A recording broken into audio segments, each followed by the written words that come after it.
Hi, my name is Mazzy, and this beautiful little girl is Victoria, my daughter. She is 4.5 months old. In this video, I will be talking about my birth story.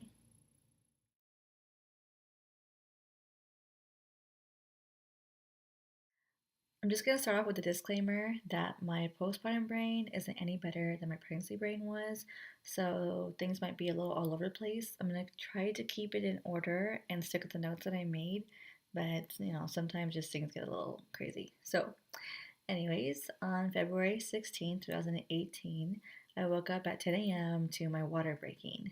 And I immediately called my friend Emma, and I was like freaking out. Like, I think my water broke, and I don't know. I was just freaking out, and I was so excited, shaking, and called my mom and my husband. And my mom had to drive in from California, which she had like a 4-hour drive. And my husband was at work, and he wasn't answering his phone. So like I'm freaking out that my mom and my husband won't make it. And, realistically, I know it's going to take a while, especially because it's my first baby, but, whatever. Panic anyways.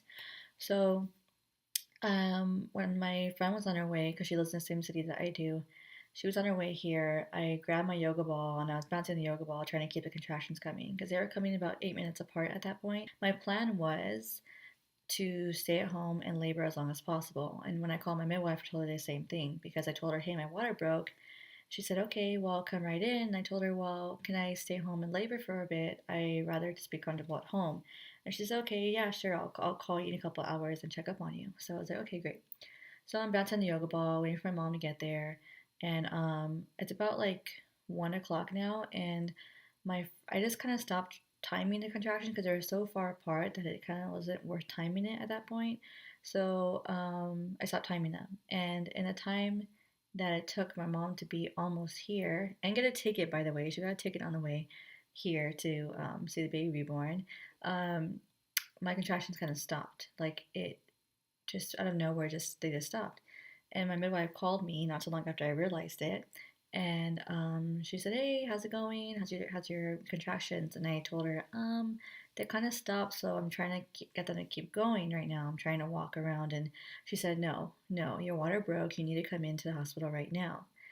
So that kind of freaked me out because, like I said, I wanted to labor at home. I wanted to shower and do all that stuff, and I wanted to be home, but I couldn't. I didn't have that option anymore. So we went to the hospital right after my mom got here, and by the time we got to the hospital, I think it was like 2, maybe 3, and I got into labor delivery and went into a little triage for them to check me. Obviously, yeah, my water broke, and when they checked me, they said I was a centimeter and a half dilated, which not that big of a deal because I was centimeter and a half dilated for the past 2 weeks, and I got my membrane stripped twice, and nothing happened. Okay, so keep that in mind. Nothing was happening, no matter what my midwife did, no matter all the walking I did, my water breaking. I'm still not dilating for some reason. So, um, it's about 6 something, and they're telling me, hey, we called your midwife. The nurse said, we called your midwife, and she wants you to be induced because of the fact that you're not making any progress on your own and your water broke. So the baby needs to come within like 24 hours, or I don't know, something like that. So I said, okay, fine. I just don't want Pitocin. They said, well, we have this pill we're going to give you, and that will induce you. And it's a series of 3 different doses, and it'll just get things going or whatever. The pill is called misoprostol or misoprostol. I'm not sure what it's called, but something like that. And I took the first dose at 7:15 p.m. on that Friday. So when I took the pill, they said wait a couple. It might take an hour or two to actually feel anything, and you're gonna get You're gonna get the second dose in 3 hours. So you get a dose every 3 hours, I believe. So I wasn't really feeling anything, and by the time I started to feel things, it wasn't that big of a deal. It wasn't really painful. I was just relaxing, watch TV.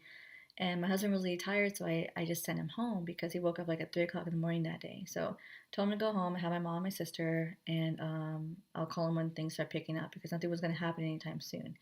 So I got my second dose. I think it was about 10 o'clock, 10:30 when they gave me my second dose, and they told me to walk around the whole entire little triage ward or whatever. So I walked around, and as I was walking around, that's when I started feeling the contractions a little more. they were a little painful, but it wasn't anything I couldn't just like talk through, walk through, dance through if I wanted to. It was super, just whatever kind of pain. Around 11 something is when my mom and my sister are starting to get tired, and I said, well, nothing's gonna happen anytime soon, so go ahead and go home. And they were gonna switch with my husband. So my husband came back and they went back to my house and they slept there. And then my mom told me, phone's on sound, call me when, things start picking up. So I figured nothing's gonna happen anytime soon. She would be fine just to sleep. So it was around midnight when I actually started feeling, contractions, like it got a little bit painful. And that's around the same time that I had to go to my actual labor and delivery room, like get my own room. So when I got into my room, I got into my bed and I got comfortable. They gave me blankets. Because my water broke and I was being induced with that pill, they had to constantly monitor the baby. So I was hooked up to all the monitors and everything, monitoring the baby's heart rate and everything like that. So I wasn't able to move as much as I wanted to because I had this whole birth plan all set up for myself. And I'll put it right here because it was kind of cute and I worked on it. I wanted to be able to be mobile and help the contractions come. They told me, okay, well, sit down for a while, monitor the baby's heart rate for a little bit, and then if you want to be mobile a little later, we can do that. And it just so happened that the night that I was in labor, there was about five other women having the babies the same night. So yeah, it was crazy that night. The nurses were super super busy. So now it's about 1:30 in the morning, and my husband's sleeping in the bed, the little chair, whatever guest bed, and I'm in the bed just looking at the clock and going on my phone, and then the contractions started coming really quickly and kind of like really rough. They were really painful at that point, and so I'm trying not to wake him up because I figure, okay, I'm gonna get to this by myself. I'm gonna try to get through this as long as I can. But then I kept looking at him like, oh, he looks so comfortable. And I'm tired too because I had a terrible night the night before. I barely slept. So I'm just looking at him like, oh, that freaking bastard. Like, I want to sleep too. But I was in so much pain. And I'm rocking and like, oh my gosh, I'm in so much pain. I don't want to wake him up. And then at that point, I was like, no, I need to wake him up. I was like, babe, wake up. And he said, why? What's wrong? What do you want me to do? I said, I don't know. I just can't look at you sleeping anymore. Wake up.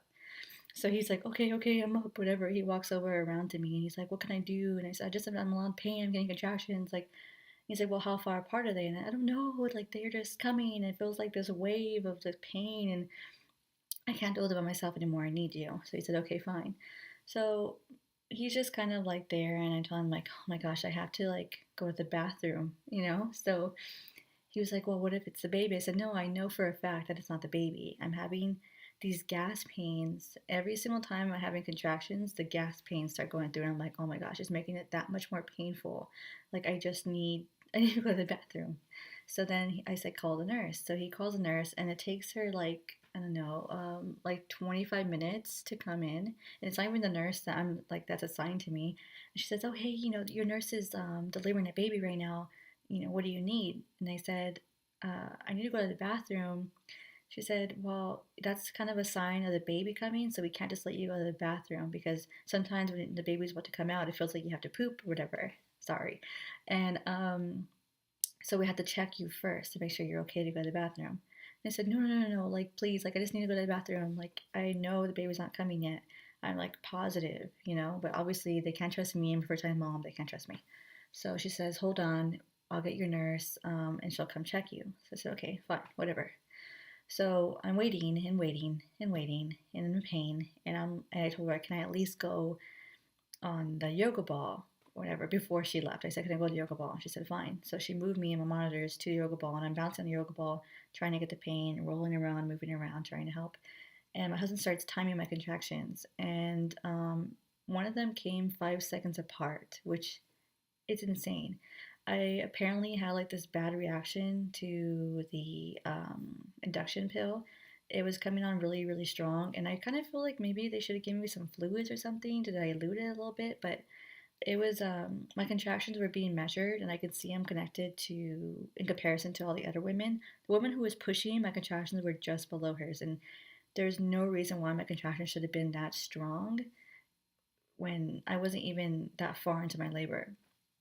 Because it was only like 2 in the morning at this point. So Anyways, yeah, so I'm just not handling it well at this point. So the nurse comes back. She says, "Okay, let me check you." So she checks me and she says, "How far were you dilated when you got checked? When you first got into like the triage?" I said, "I was a centimeter and a half." She says, "Okay, you're about the same." At that point, I looked at my husband and I said, "No, I'm not doing this. Like, I'm gonna get this stupid epidural. I can't do this by myself. I'm freaking out. Like, I can't believe I'm going through all this pain and the baby's nowhere near coming. Like, my brain just like exploded. I was like, I can't do this. Like, no, I'm not doing this." And I didn't want an epidural. I planned to have all natural, but I told my husband, like, I can't deal with unnatural pain naturally because I was induced. If I wasn't induced, I feel like I could have gotten through it because they wouldn't have came every 5 seconds and lasting for like a minute. It would have been better. I could have dealt with it, you know?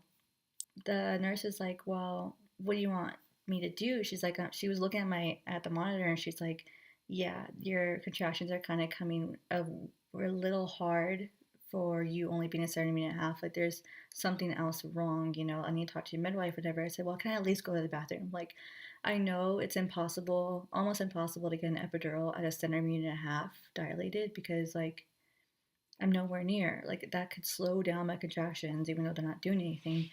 And she's like, "Well, I can give you other things for pain." I said, "No, I just want the epidural. Like, there's no point in giving me anything else. Like, it's not gonna work, you know." She says, "Okay, fine. Let me talk to your midwife." And I didn't think they were gonna give me an epidural because, like I said, I was barely dilated, and I just didn't think they were gonna do it. She comes back at like 4 in the morning. She finally returns, and she says, "Oh, your midwife said you can get the epidural." And I said, "Okay, oh my God, okay, yeah, sure."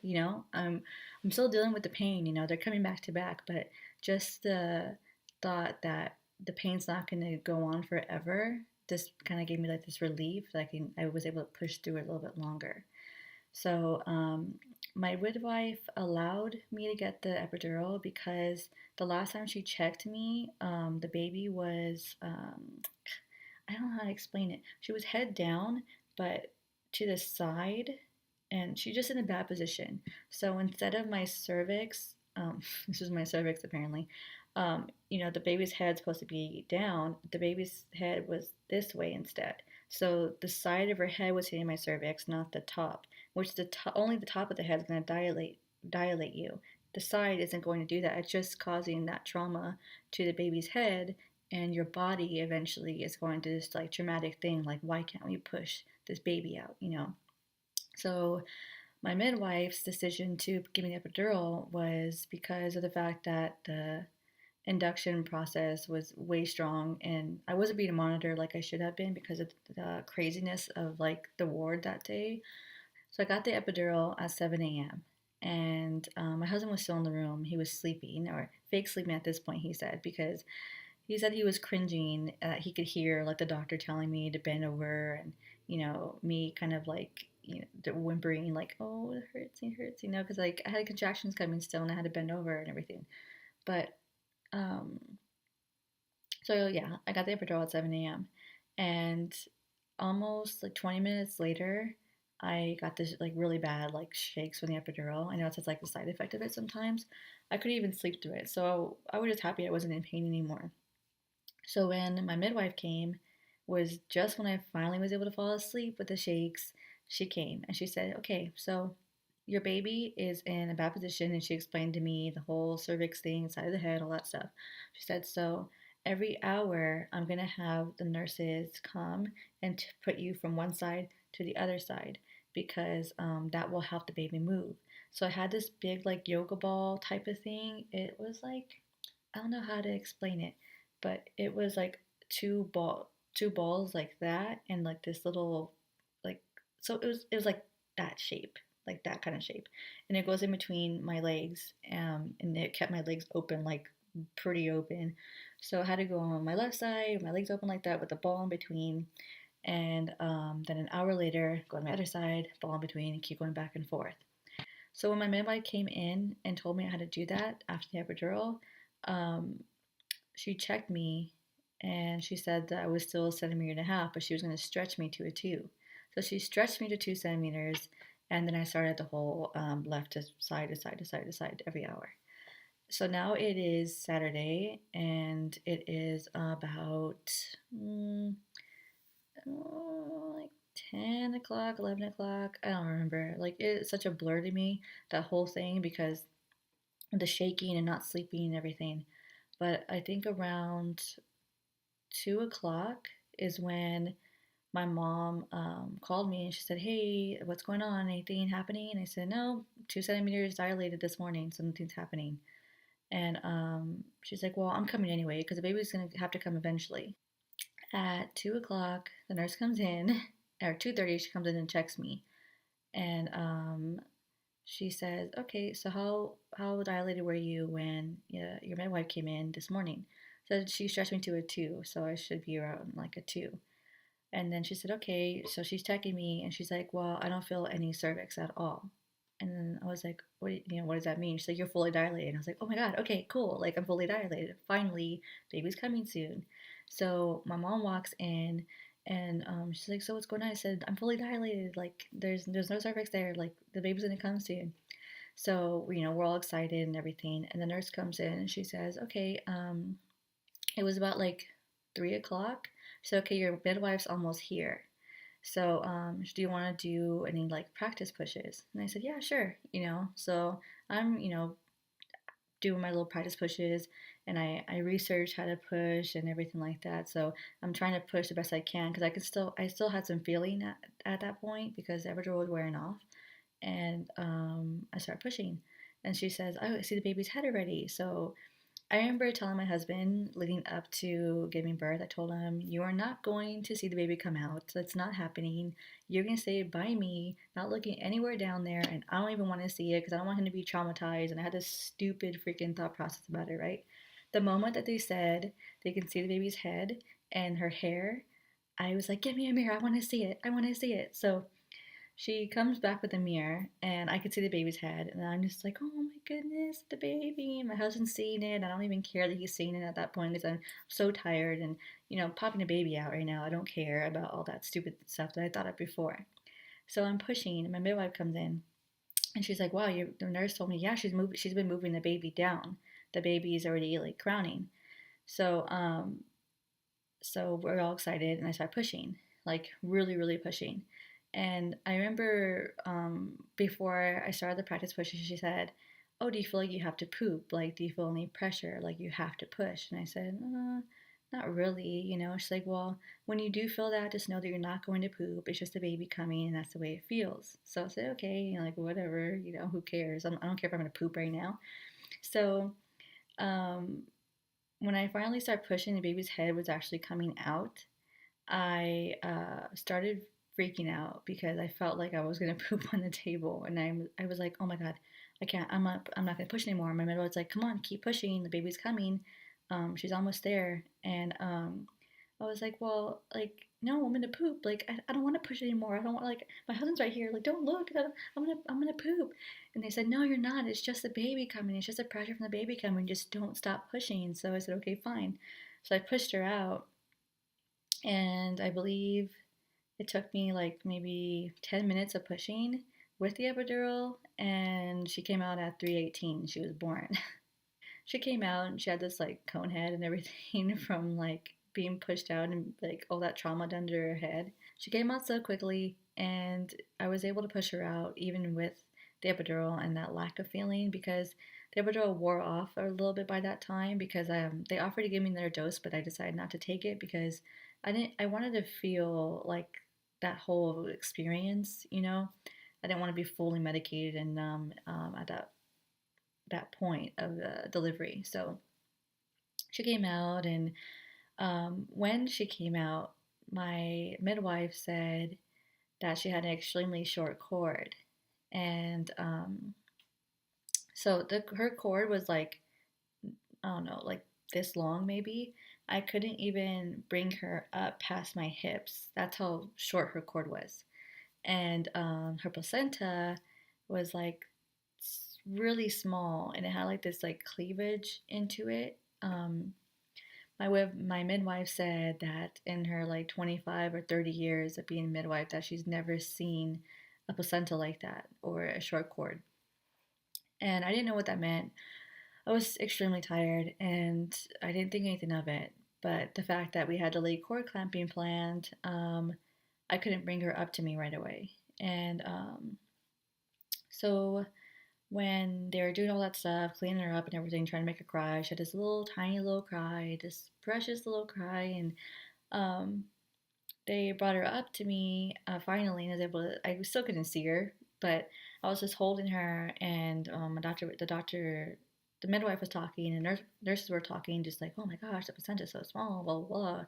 I didn't think anything of it, but I could hear it in like the videos that my family took that day after the fact, and she was 5 pounds, 12 ounces, and born at 39 weeks in one day. The fact that she was so small at 39 weeks was because of the short cord and the placenta being so small. Apparently, I had a short cord is like something that's really rare, and not many babies get to actually make it to survive, to be born. So there's a way to detect if you have a short cord with the ultrasounds, but for some reason, the doctor that we had in the beginning of my pregnancy and the midwife never picked up on it. But I'm kind of thankful that I didn't know because she was a baby that I conceived right after a miscarriage. So to know that at any point I could have lost her would have been devastating to me and my pregnancy. So I'm just glad that she's okay and she's here and she's beautiful and perfect. And yeah, so that's my birth story. And it was a lot crazier than what I described, but I just figured I'd just get straight to the point and everything. So if you have any questions at all about my birth story or anything that I might have left out or something that I talked about, you want me to elaborate on, then just leave the comments down below and I will definitely get back to them, or if not, just make another video about it. So thank you for watching, and I'll see you next time in my next video. Thank you. Bye.